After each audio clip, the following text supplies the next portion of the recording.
नमस्कार, मैं अदीबा हिंदुस्तानी। आप देख रहे हैं आज शहर में समाचार। बने रहिए हमारे साथ कुछ ताज़ा और नई खबरों के साथ। स्कूल में गुलदार घुसने से मची अफरा तफरी। खबर है उत्तर प्रदेश के बिजनौर से, जहां इन दिनों गुलदार के आतंक के साए में जीने को मजबूर है। ग्रामीण क्षेत्रों के लोग वही गुलदार भी कुत्ते बिल्ली की तरह अब आने लगे हैं नजर।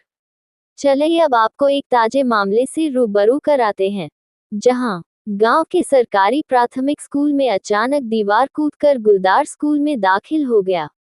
गुलदार को देख स्कूल के स्टाफ ने क्लासरूम में दरवाजा बंद करके अपनी जान बचाई, लेकिन घबराहट में स्कूल की रसोइया गुलदार को देखकर गांव की तरफ भागने के दौरान चोटिल हो गई। हाथ में फ्रैक्चर हो गया। गुलदार के खौफ के मारे स्कूल में एक भी बच्चा पढ़ने नहीं आया, बल्कि टीचर स्कूल में जरूर मौजूद है। बताते चले ये मामला हल्दौर क्षेत्र के ग्राम ईशापुर सरकारी प्राथमिक विद्यालय का है, जहां 88 छात्र छात्राएं पढ़ती है, जबकि 3 टीचर का स्टाफ है। बीते 2 दिनों से लगातार हो रही मूसलाधार बारिश होने की वजह से डीएम बिजनौर ने बीते कल यानी 13 सितंबर को बच्चों की छुट्टी कर दी थी, जबकि टीचर की स्कूल में उपस्थिति होना अनिवार्य था। कल दोपहर 1 बजे के आसपास जंगल से होता हुआ गुलदार स्कूल की दीवार फांदकर स्कूल परिसर में दाखिल हो गया। जैसे ही टीचर की नजर गुलदार पर पड़ी तो फौरन टीचर स्टाफ दौड़कर क्लासरूम में घुस गई और गेट बंद कर लिया। टीचर स्टाफ ने शोर मचाते हुए और फोन कॉल करके ग्रामीणों को बुलाने की कोशिश की।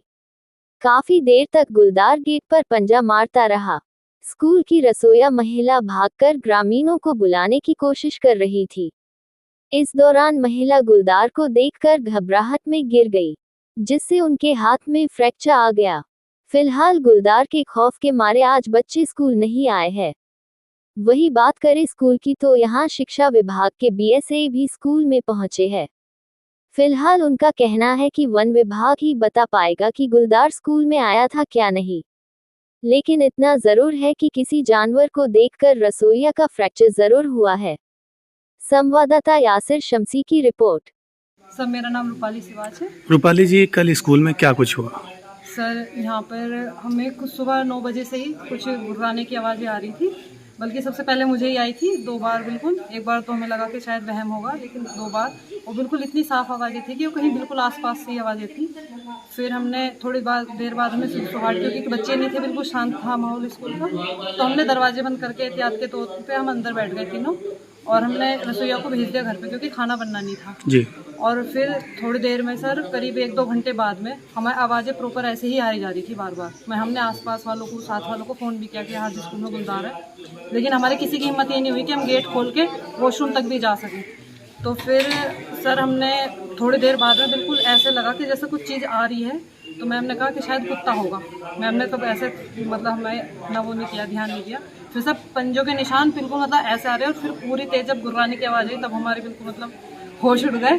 तो हमने सर गेट पे, प्रीति मैम तो गेट पकड़ के बैठ गई अंदर से, और फिर सर मैंने वीडियो भी खोली, लेकिन हम सर इतने हड़बड़ा गए हम कि वीडियो का बटन ऑन नहीं कर पाए, और बस हम उसे मतलब कैमरे को ऐसे लेके बैठ गए। विंडो से हमने कोशिश भी की, और सर जितने गांव वाले आए, रसोइया लेके आई गांव वालों को, जितने वो इधर की तरफ से पीछे खेत में भाग गए। नाम आपका? मेरा नाम सीमा राजपूत है। मैं प्रधान अध्यापक हूँ प्राथमिक विद्यालय ईसापुर में, और हमारे स्कूल में हम 3 टीचर हैं, 2 सहायक अध्यापक और 1 मैं। कल बच्चों की छुट्टी थी, तो हमें सुबह से ही ना अलग तरह की आवाज़ें आ रही थी। पहले तो हमने ध्यान नहीं दिया, लेकिन उसके बाद जब हमें कुछ मतलब जैसे गुर्राते हैं इस तरह की आवाज़ आई, तो फिर हमने थोड़ा एहतियात बस जो है दरवाजे बंद कर लिए थे, लेकिन विंडो खुली हुई थी हमारी। तो फिर बीच में आवाज़ें बंद हो गई। हमारी रसोइयाँ आई, हमने उनसे कहा आज खाना तो बनेगा नहीं, बेचेंगे। तो फिर हम 1-2 बैठे अपना जो भी कार्य था इसके संबंधी वगैरह वो कर रहे थे। फिर उसके एकदम से ना गेट पे बहुत तेज़ी से आवाज़ आने लगी। तो पहले तो हमने भी समझा शायद कुत्ता आ गया है, लेकिन जब बहुत तेज़ गुर्राने की सी आवाज़ आई तो हम डर गए। तो एक मैम ने वैसे तो कुंदा लगा हुआ था, लेकिन फिर भी डर की वजह से उन्होंने जो है उसे दोबारा वो कुंदा बंद मतलब हाथों से पकड़ लिया और फिर एक ने हमने इधर विंडो की तरफ से एक मैम ने रूपाली मैम ने जो है वीडियो बनाने की कोशिश की। तो जैसे हमने शोर मचाया, फिर फ़ोन किया, एक मैंने फ़ोन किया जैसे रसोई को, तो क्या कहते हैं रसोइया उधर से सब गाँव वालों को इकट्ठा करके शोर मचा के आई। तो वो इतने में ना भाग के इधर से जाते हुए हमने पीछे से देखा। मैम आज हम देख रहे हैं बच्चे नहीं हैं स्कूल में, क्या वजह है? सर आज जैसे बच्चे सुबह कुछ आए थे अभिभावक, वे मुझसे कहने लगे कि मैम आप जिम्मेदारी लीजिए इस बात की। तो मैंने उनसे ये बोला, देखिए मैं इतने सारे बच्चों की जिम्मेदारी मतलब अकेली नहीं ले सकती। आप अगर अपनी जिम्मेदारी पर बच्चे भेज रहे हैं तो मुझे कोई दिक्कत नहीं है, क्योंकि मैं अगर यहाँ हूँ तो मैं भी तो अपने रिस्क लेके हूँ। लेकिन मैं बच्चों की जिम्मेदारी क्या है, क्योंकि बच्चों को देखो वॉशरूम जो है वो पीछे की तरफ है, पीछे जंगल है, तो बच्चे मैं बंद करके नहीं बैठा सकती। तो फिर गाँव वालों ने यही कहा कि मैम जब तक इस समस्या का समाधान नहीं होता है हम अपने बच्चों को जान जोखिम में नहीं डालेंगे, इसलिए हम विद्यालय नहीं भेजेंगे। तो मैंने कहा देख लीजिए, अगर मतलब मैं है कि बच्चों को सारे दिन बंद करके भी नहीं रख पाऊंगी, अगर आपको जैसा उचित लगता है। तो उन्होंने कहा कि मैम आप वन विभाग को सूचित कीजिए। मैंने कहा मैंने अपनी तरफ से पूरे प्रयास जो भी है अपने विभाग को सूचित किया है, और BSA साहब, हमारी DO मैम, सबको मैंने अपना सूचना दे दी है, उस पर कार्रवाई हो रही है। और वन विभाग से भी मतलब एक लेटर शायद वो ग्रुप का पड़ा था कि अब यहाँ पे जो है पिंजरे लगाने की व्यवस्था की जाएगी।